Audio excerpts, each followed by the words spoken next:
BJP के विधायक मदन दिलावर हमारे साथ हैं, जो कि स्पीकर से लेकर हाईकोर्ट तक लगातार बीएसपी के 6 विधायकों के मर्ज होने को लेकर याचिका दायर कर रहे हैं। सर, पहले तो आप स्पीकर के पास गए थे, आपको शायद इंसाफ नहीं मिला, आपका खुद का कहना है। उसके बाद हाईकोर्ट गए और आज हाईकोर्ट में फिर दूसरी याचिका लगाई, क्यों ऐसा? हाईकोर्ट में न्याय मांगने इसलिए गया हूं क्योंकि माननीय विधानसभा अध्यक्ष महोदय श्रीमान जोशी जी ने हमारी याचिका पर हमको सुना ही नहीं, हमारी बात को ही नहीं सुना और बिना सुने ही उन्होंने निर्णय कर दिया। और निर्णय भी क्या किया, मेरिट के आधार पर नहीं, टेक्निकल आधार पर, कि मेरी याचिका में जो उन्होंने ऑर्डर दिया था बसपा के विधायकों का कांग्रेस में विलय होने का के संबंध में, उसकी जो प्रति लगाई वह हस्ताक्षरित नहीं है और सत्यापित नहीं है, इसी को आधार मान करके और मेरी याचिका को खारिज कर दिया है। मैं यही बात लेकर के गया हूं कि इन्होंने पूर्वाग्रह से ग्रसित होकर के पहले से ही मन बनाया था कि मुझे इस याचिका को खारिज करना है, इसलिए ये कमियां ढूंढी और उन्होंने याचिका को खारिज कर दिया है। इसके विपरीत कांग्रेस के मुख्य सचेतक ने भी याचिका या आवेदन किया था, उस पर आधे घंटे पर ही नोटिस का ऑर्डर हो गया, नोटिस जारी हो गए और आधे घंटे के अंदर ही माननीय विधायक जो पायलट जी ग्रुप के हैं उनके घरों पर रात को 1 बजे चस्पा हो गए। ये भेदभाव नहीं तो क्या है? इससे लगता है कि पूर्वाग्रह से ग्रसित हैं।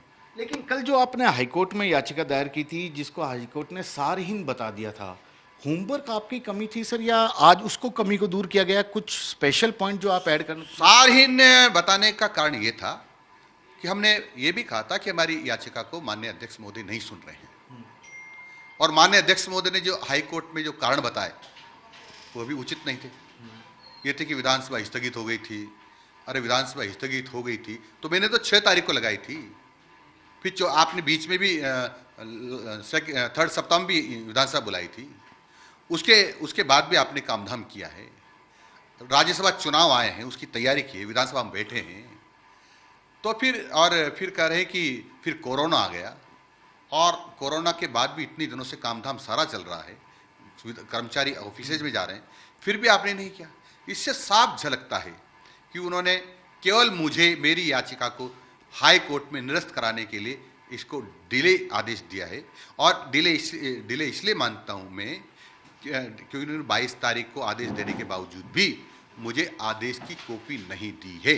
ठीक है, यदि आदेश की कॉपी दे देंगे तो मैं हाई कोर्ट में इसको लगाकर और फिर संशोधित याचिका पेश कर दूंगा, इसलिए उन्होंने मेरे को नहीं दी जानबूझ के। ठीक है, लेकिन अब ये बताइए ना सर, कांग्रेस वाले आप पे आरोप लगा रहे हैं, आपका तो कोई लेना देना ही नहीं है इस पूरे मुद्दे से, बीएसपी का विधायकों का है, आप बेकार में इस मामले को हाईकोर्ट ले जा रहे हैं, ये कांग्रेस का आरोप है। और दूसरा, मायावती जी इतने दिनों बाद, क्योंकि बीएसपी के जो शामिल होकर आए हैं उन विधायकों का कहना है कि 9 महीने तक मायावती जी को याद ही नहीं आई हम लोगों के मर्ज की, अचानक अब कैसे याद आ गई?